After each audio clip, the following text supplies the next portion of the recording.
Bruce Lee faces a real dilemma. He's on the verge of stardom in the United States with a projected TV series on the horizon, but he's just achieved superstardom as a film actor here in Hong Kong. So what does he choose, the East or the West?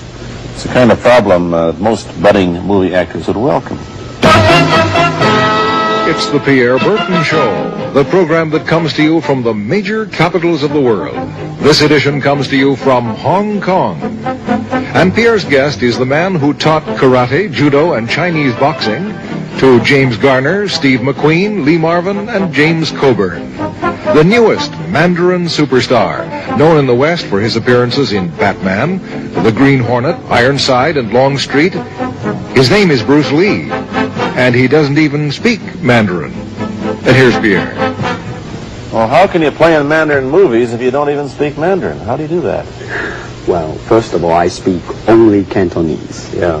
So, I mean, there is quite a difference as far as pronunciation and things like that go. So somebody else's voice is used, right? Definitely, definitely. You just make the words. Doesn't that sound strange when you go to the movies? 视频前的你，如果在男性持久力、勃起硬度等方面不满意，现在就加郭老师微信358-163-379，让郭老师帮助你持久坚挺，延时20到40分钟，补肾壮阳，延时助勃，增强夫妻性生活，28天彻底告别快男软男，做回自信的自己。记住微信358-163-379。 So I have to find like something similar to that and keep a kind of a feeling going behind that, something that matching the Mandarin deal. Like the old silent complicated. Days. Like the old silent days. But I gather in the movies made here, the dialogue is pretty stilted anyway. Yeah, I agree with you. I mean, see, to me, a motion picture is motion. Yeah. I mean, you got to keep the dialogue down to the minimum.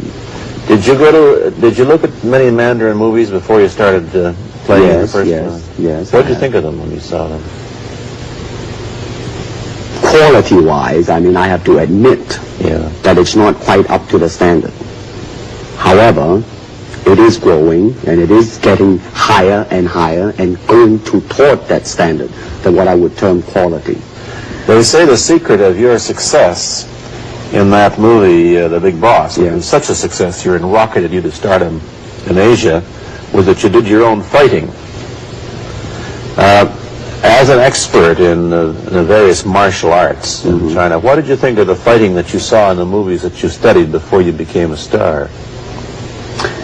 Well, I mean, definitely in the beginning I had no intention or whatsoever that what I was practicing and what I'm still practicing now would lead to this to begin with. But martial art has a very, very deep meaning as far as my life is concerned, because as an actor, as a martial artist, as a human being, all these I have learned from martial art. Maybe for our audience who doesn't know what it means, you might explain exactly what you mean by martial art. Right. Martial art include all the combative arts like karate or karate, judo, Chinese kung fu or Chinese boxing, whatever you call it. All those.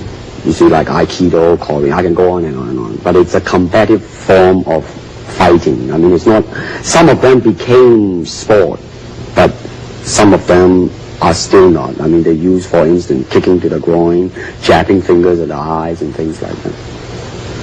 No wonder you're successful in the Chinese movies. They're full of this kind of action anyway. They needed a guy like you could... Violence, man.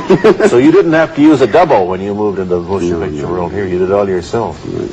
Can you break 5 or 6 pieces of wood with your hand or your foot? I'll probably break my hand and foot. But tell me a little bit...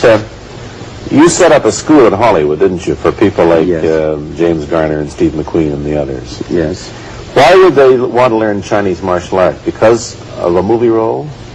Not really. Most of them, you see, to me, at least the way that when I teach it, all type of knowledge ultimately means self-knowledge. So therefore, they're coming in to, and ask me to teach them not so much of how to defend themselves or how to do somebody in.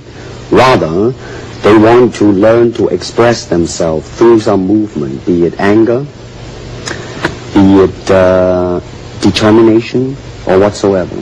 So in other words, what I'm saying, therefore, is that he is paying me to show him in combative form the art of expressing the human body. Which is acting, in a sense, isn't it? Well, Or it would be useful, too, for an actor to have it's, I mean, it might sound too philosophical, but it's acting, or acting, unacting. If you... You've lost me. I have, right? So what I'm saying, actually, you see, I mean, it's a combination of both. I mean, here is the natural instinct, and here is control. You are to combine the two in harmony. Not, if you have one to the extreme, you will be very unscientific. If you have another to the extreme, you become all of a sudden a mechanical man, no longer a human being. So it is a successful combination of both. So therefore, it is not only, so therefore it's not pure naturalness or unnaturalness. The ideal is unnatural naturalness or natural unnaturalness. Yin yang, eh? Right, man, that's it. Yeah, one of your students, James Coburn, played in a movie called Iron Man Flint, in which he used karate. Is that what he learned from you? He learned it after. Oh, he went yeah. After he played in Iron Man. Right. You see, actually, I do not teach, karate because I do not believe in styles anymore. I mean, I do not believe that there is such thing as like Chinese way of fighting or the Japanese way of fighting or whatever way of fighting, because unless human beings have 3 arms and 4 legs, we will have a different form of fighting. But basically, we have only 2 hands and 2 feet. So styles tends to not only separate man, because they have their own doctrines, and then the doctrine became the gospel truth, that you cannot change, But if you do not have styles, if you just say, well, here I am, as a human being, how can I express myself totally and completely? Now, that way, you will create a style, because style is a crystallization, that way it's a process of continuing growth. You talk about Chinese boxing. How does it differ from, say, our kind of boxing? Well, first we use the feet. And then we use the elbow. And use the thumb too? You name it, man. We use it all. You have to, see, because, that is the expression of the human body. Everything, not just the hand. And when you're talking about combat, well, if it is a sport, now you're talking about something else. You have regulations, you have rules. But when you're talking about fighting as it is, with no rules, not real fighting, well then, baby, you better train every part of your body. And when you do punch, now I'm leaning forward a little bit, hoping not to hurt any camera angle. You gotta put the whole hip into it and snap it and get all your energy in there and make this into a weapon. I don't want to tangle you on any doubt. That right now, you came at me pretty fast there. What is the difference between Chinese boxing and what we see these young men doing at 8 o'clock every morning on the rooftops in the parks called shadow boxing, which they're always... Well, actually, you see, that is part of Chinese boxing. Yes. There are so many schools. Everybody here seems to be, going like this all the time. Well, that's good. I'm very glad. I'm very glad to see that, because at least somebody is caring for their own body, right? Yeah. That's a good sign. Well, it's a kind of a slow form of exercise, which is called Tai Chi Chuan. I'm speaking Mandarin just now. Yeah. Cantonese, Tai Chi Kun. Okay? And it's more of an exercise for the elderly, not so much for the young. Give me a demonstration. Show me. Can you do a little bit of it? Just the hand-wise is very slow. Oh, is it? And you push it out, but all the time you are keeping the continuity going. Bending, stretching, everything. Suppose, you just keep it moving. It's like a ballet dancer there. Yeah, it is. To them, you see, the idea is running water never grows stale. So you got to just keep on flowing. Of all your students, famous, James Garner, Steve McQueen, Lee Marvin, James Coburn, Roman Polanski, which was the best, who adapted best to this Oriental form of exercise and defense? Well, depending, okay? Now, as a fighter, Steve McQueen, now, he is good in that department because that son of a gun got the toughness in him. Yeah. I mean, see it on the screen. I mean, he would say, all right, baby, here I am, man. Mm-hmm. You know, and he'll do it. Yeah. Now, James Coburn is a peace-loving man. Yeah, I met him.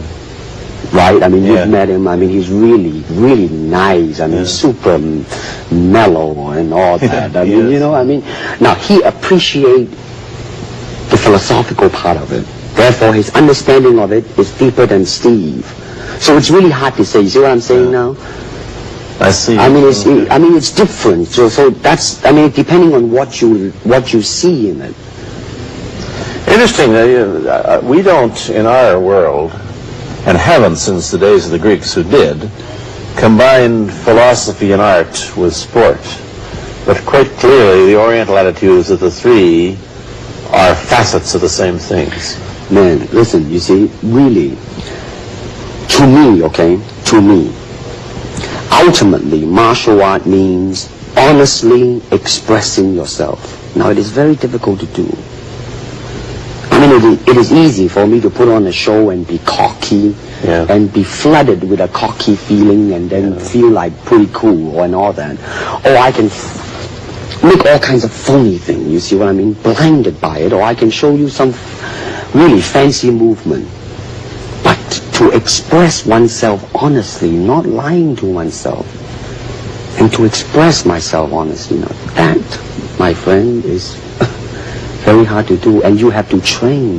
You have to keep your reflexes so that when you want it, it's there. When you want to move, you're moving.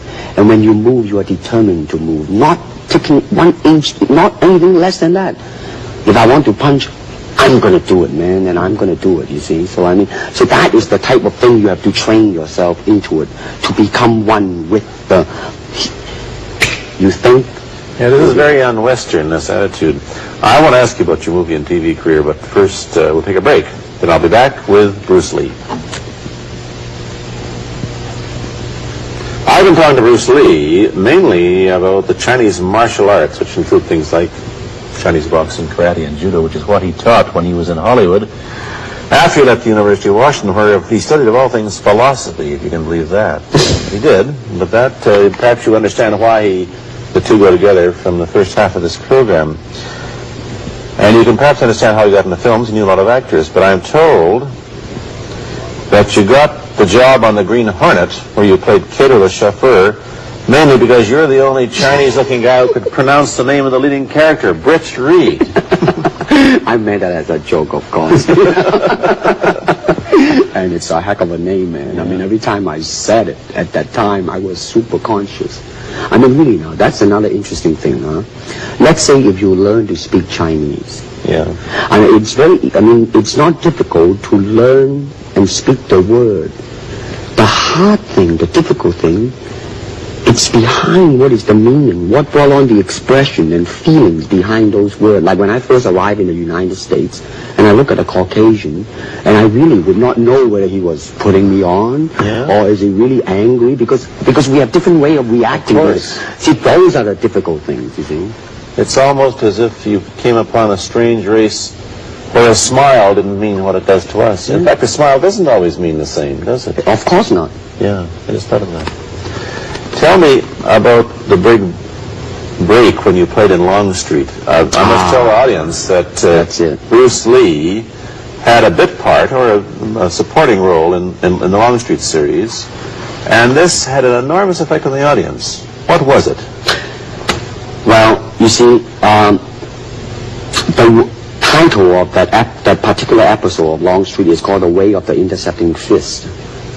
Now, I think the successful ingredient in it was because I was being Bruce Lee. Yourself? Myself, right. And did that part, just express myself, like I say, honestly express myself at that time. And I because of that, I brought, favorable mentioning in like New York Times, which says like a Chinaman who incidentally came off quite convincingly enough to earn himself a television series, and so on and so on and so forth. Can you remember the lines by Sterling Siliphant, the key lines? He's one of my students, you know that. Was he too? Yes. Too bad. Everybody was your student. But you read, there were some lines that express your philosophy. I don't know if you remember them or not. Oh, I remember that. I Let's said, hear. this is what it is, okay? You were talking to Longstreet, played by James Francesca. I said, empty your mind. Be formless, shapeless, like water. Now you put water into a cup, it becomes the cup. You put water into a bottle, it becomes the bottle. You put it in a teapot, it becomes the teapot. Now water can flow, or it can crash. Be water, my friend. Like that, you see? Oh, I see. I get the idea. I get the power behind it. So, now, two things have happened. First, there's a pretty good chance that you'll get a TV series in the States called The Warriors, in which you use what? The martial arts in a Western setting? That was the original idea. Now, Yeah. Paramount, I did Longstreet for Paramount, and Paramount wants me to be in a television series. On the other hand, Warner Brother wants me to be in another one, but both of them, I think, they want me to be in a modernized type of a thing. And they think that Western idea is out. Whereas You want to do the Western, eh? I want, because you see, I mean, how else can you justify all these punching and kicking and violence except in that period of the West? I mean, in nowadays, I mean, you don't go around on the street kicking people or punching people. Because if you do,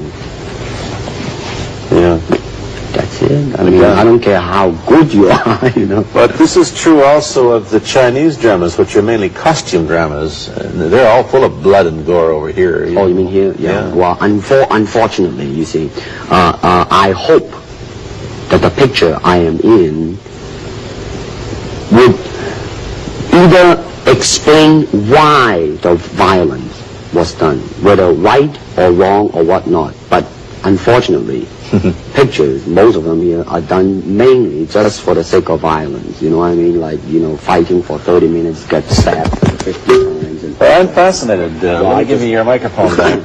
I'm fascinated that you came back. I am a martial artist. You came back to Hong Kong. We're on the verge of success in Hollywood and full of it. And suddenly, on the strength of one picture, you become a superstar. Everybody knows you.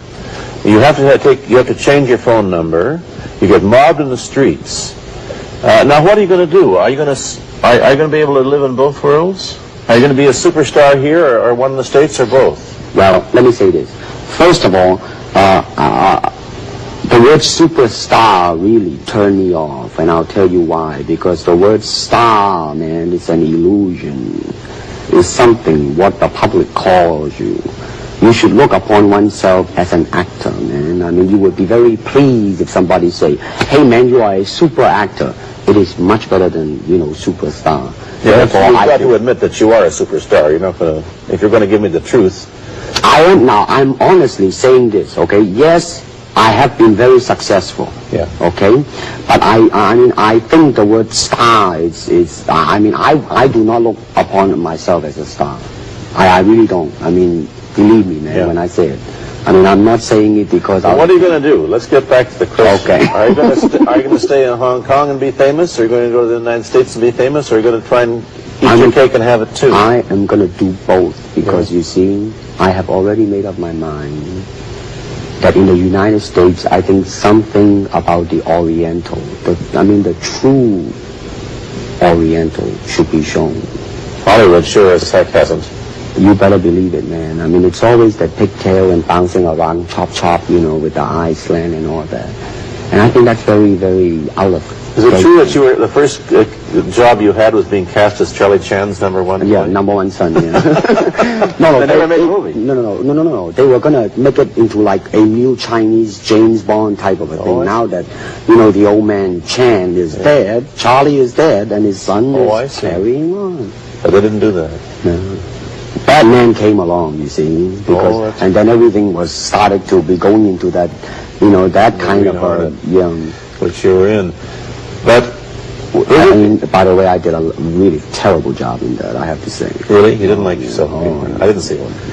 Let me ask you, however, about the problems that you face as a Chinese hero in an American series. Have people come up in the industry and said, well, we don't know how the audience are going to take a non-American? Well, such question has been raised. In fact, it is being discussed, and that is why The Warrior is not going to be on.